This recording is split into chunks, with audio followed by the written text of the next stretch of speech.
Bonjour, je m'appelle Aurélia Bonal, je suis écrivain et j'anime des ateliers d'écriture pour enfants de 4 à 11 ans dans celui qui s'appelle Une mère, une fille à Paris.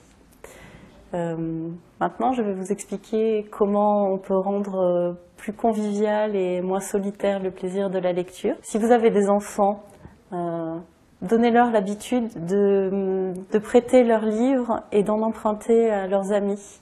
Ça peut être une très bonne idée pour que les enfants puissent ensuite échanger verbalement autour de ces livres qu'ils ont aimés ensemble. On peut commencer ça très tôt avec d'autres mamans. Si par exemple on a adoré un petit album, on peut le prêter à une autre maman qui a un enfant environ du même âge et en parler avec elle. Et les enfants assisteront à ces échanges. Ensuite, plus grand, je pense en primaire en particulier, les enfants aiment beaucoup les sagas. Ce sont des livres qui parlent souvent d'aventure, de magie ou de fées, ou enfin de sujets qui vont les intéresser suivant leur âge et leur sexe.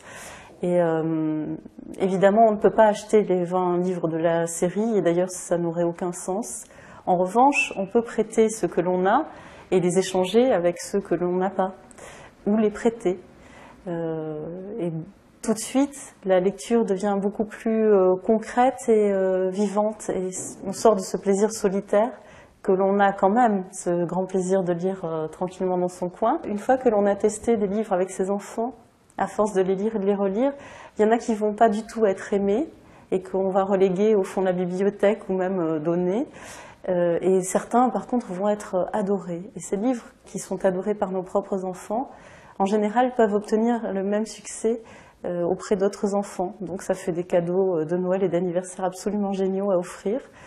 Et grâce à vous, peut-être, un autre enfant aimera lire et écrire grâce à ces livres dont vous avez eu l'idée. Et surtout, dont vous avez testé la joie de partage avec votre enfant sur le terrain.